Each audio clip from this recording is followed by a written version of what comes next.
That's it, your weather for today and for tomorrow. Harry? Thanks, Mark.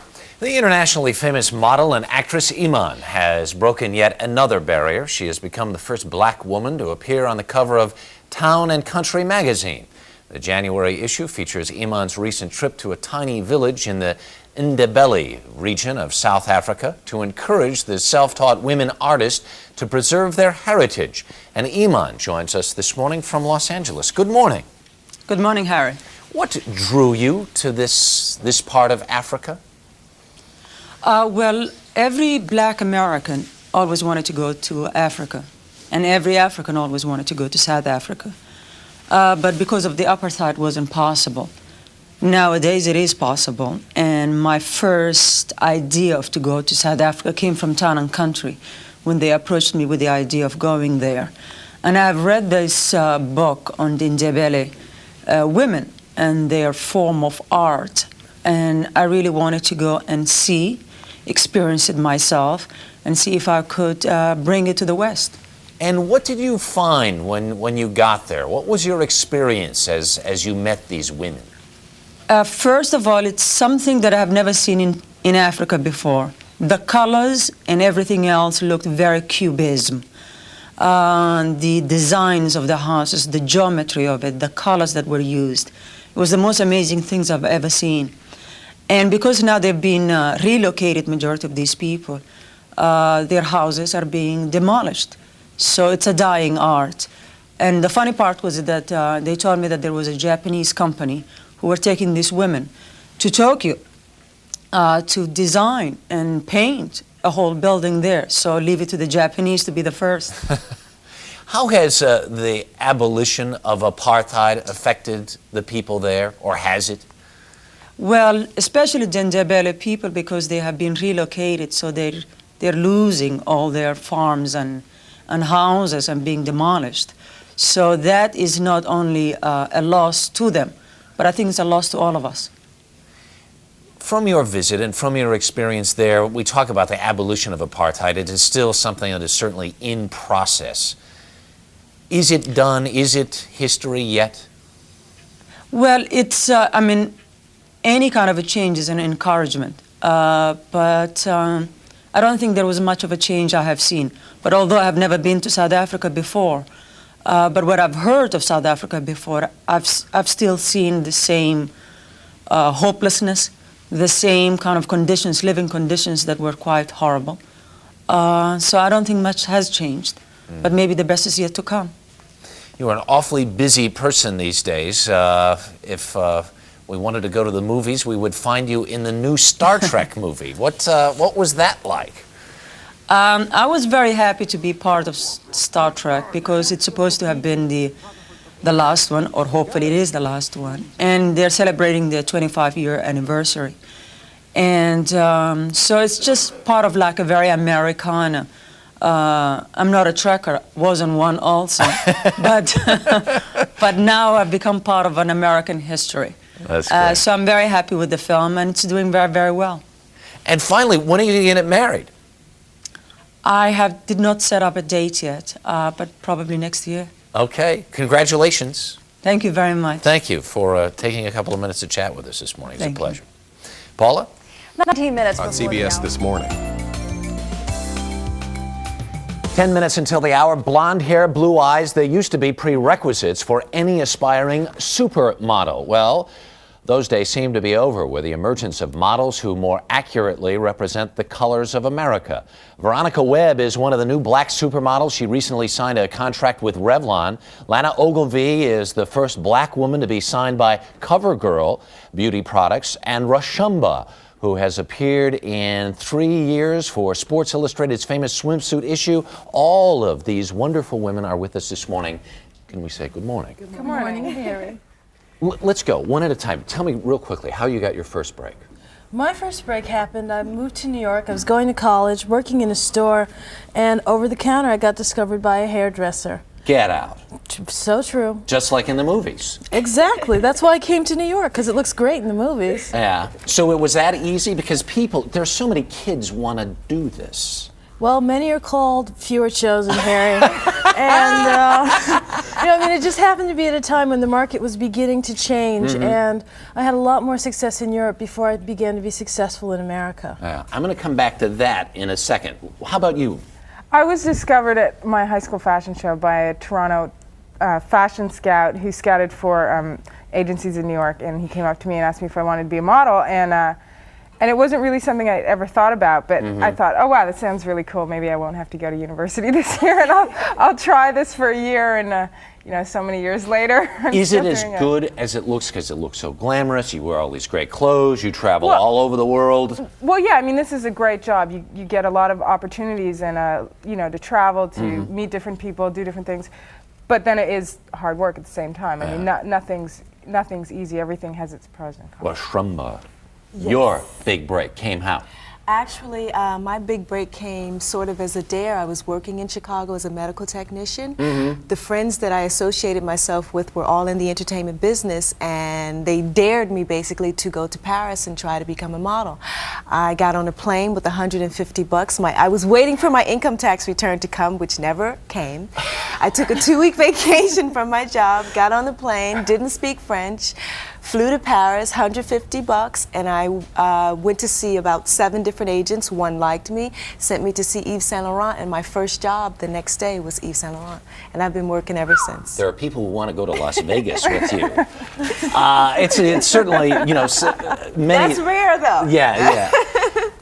What does it mean, though? Because we did this whole thing in the beginning about blonde hair, blue eyes. Do you see other women, more women of color who are working in the business? Yeah, I've been in the business for 10 years now, and I remember when I started, there was Iman, who was already transitioning out of modeling, and there weren't very many other black women. There certainly weren't any Asian women. There were no Latino women, who are still, I would say, shockingly lacking from the market. And over the last 10 years, the fact that the 3 of us are sitting here and we all have name recognition means a lot. And also, I think what else is happening is that the consumer is demanding more and more that they see images that actually represent them.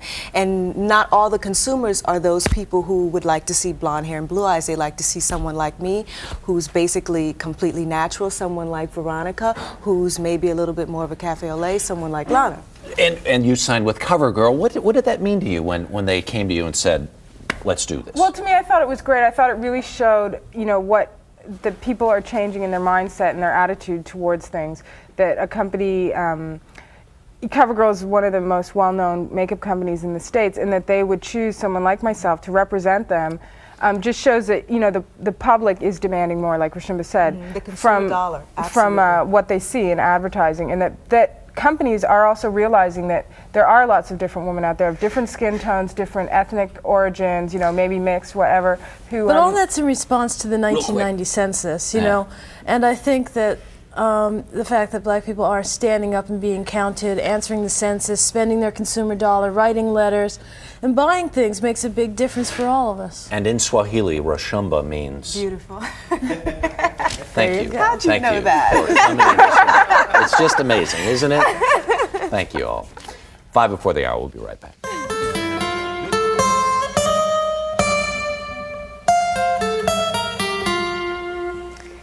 Almost from the minute she hit New York, Iman hit the big time. After 14 years as a supermodel, she turned her talents to acting. And 2 years ago, she married rock star David Bowie. Well, tomorrow, Iman is off to something else, launching her own makeup and skincare collection designed for women of color. And she joins us here this morning. Nice to see you again. Good morning. Good morning. We have dragged you in here in the middle of the night. You travel all over the world. And you look just like you look in your pictures. You look perfect. Do you ever have like a bad hair day or a bad skin day? Bad hair days, no, because I have curly hair. So with curly hair, even a bad hair day looks great. But you never look tired. Because I have a great skin regime that I do. I have my makeup line now that's coming out and a skin treatment. And I am a firm believer on skin treatment because I find American women are taught very young to wear makeup and then too late to worry about skin. I'm 39 years old. Which you'd never know. Fooled us. But that's the whole issue because makeup can only do so much. And it shouldn't be a camouflage. It should be more of an enhancement. But if you start with good skin, the battle's over. But you found in 14 years of modeling, there weren't skincare products that you could use. You were like a chemist in there mixing this color with this color and this color, because there weren't that many products created for women with women of color with various skin types. Exactly. The skincare problems usually were not as bad as the color systems.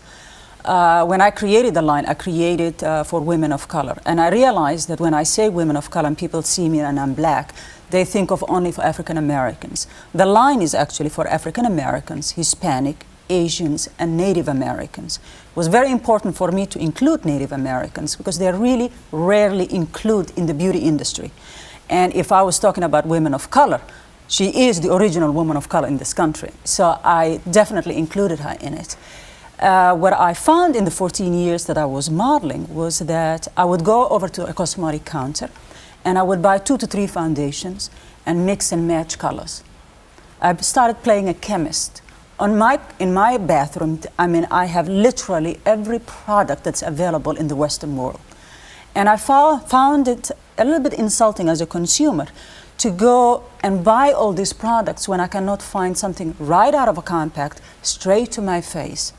So my company and my line came out of my needs because we're exactly the same needs that women across the country were asking me what was I using on my skin as foundations and color. And you're going to be one busy woman selling this stuff. You're going on QVC, and if this merger goes through, that means you're essentially be advertising on CBS. Exactly. You're traveling. How's David? Do you travel with him much these days? David is very, very good. He's recording in England. So he's going to stay out of the way while this whole thing blows away while I'm doing my tour. And you're actually putting off having children because of this tour, right? Yes, exactly. You're a little too busy traveling all over the world. Exactly, because as it starts, we start this Friday, July 8th, it will be in 200 JCPenney stores. 8th, 9th, and 10th, it will be on QVC. And then on the 12th, I start 15-city tour to 30 stores. Because I really wanted to reach and talk to the women that I'm targeting to. And also, a lot of cosmetic companies, they consider these women an afterthought. But now that 29% of the buying consumer is an ethnic consumer. And the census data show that in the year 2050, 50% of the United Nations population will be of an ethnic origin. There's another thing you're very passionate about, and that's what's happening in your homeland of Somalia. You went back several years ago to help in the relief efforts. We now know, because of the increasing clan fights, that the Pentagon has actually sent warships over there to help in the evacuation of any Americans caught there. What ultimately is going to happen in your home country? I remember in 1992 when I went to Somalia to do the BBC documentary. At that time, what I wanted to do and what the rest of the world wanted to do was to relieve the pain of the famine. When it becomes a political issue, Somalia's political problems cannot be solved by America or by the United Nations. It has to be solved by Somalis. And I think really a lot of people say that maybe the Clinton administration hasn't done anything. The Clinton administration has inherited a problem that it wasn't theirs. And they have done the